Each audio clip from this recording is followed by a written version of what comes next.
They said the neighborhood was perfect. Neat lawns, white fences, and streets so clean you could eat off them. But in every perfect place hides a shadow, and tonight that shadow wore the name of a man who refused to bow. Darnell Jackson loved his home. He loved the hedge that lined his yard, a thick green barrier his father had planted with his own hands decades earlier. To Darnell, those hedges were more than just leaves and branches.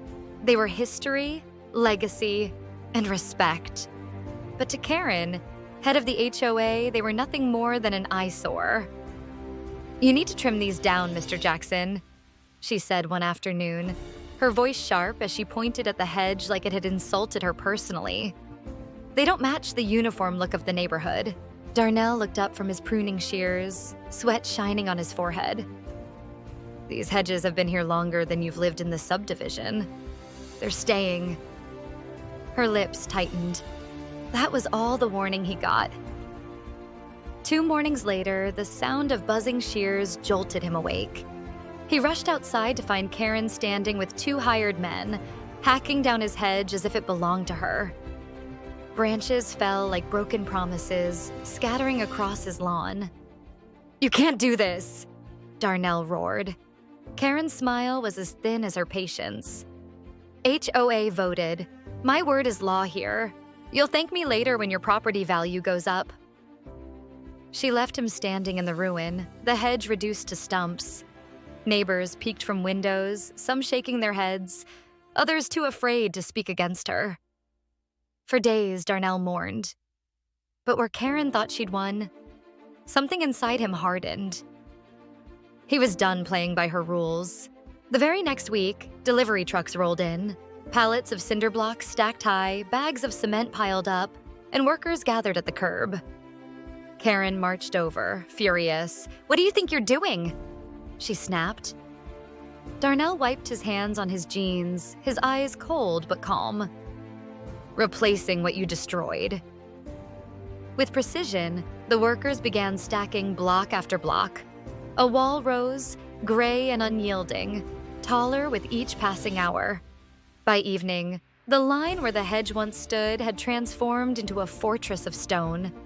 Karen's face flushed red. "This wall violates HOA standards. You can't just—" "Oh, I can," Darnell interrupted, holding up a set of documents. "City permits, approved. Funny thing about walls, they're harder to cut down than hedges." Word spread like wildfire. Neighbors who once whispered now came to see. Some nodded in quiet approval, some even smiled, grateful someone had stood up to her tyranny. Karen tried everything. Letters, fines, threats, but the wall stood firm, a silent monument to resistance. One evening, as the sun dipped low, Karen confronted him at the edge of the wall. "You're making this neighborhood ugly with this monstrosity," she hissed. Darnell leaned against the cool stone, arms folded. "Ugly isn't in the stone. It's in the way you treat people. This wall doesn't block the view.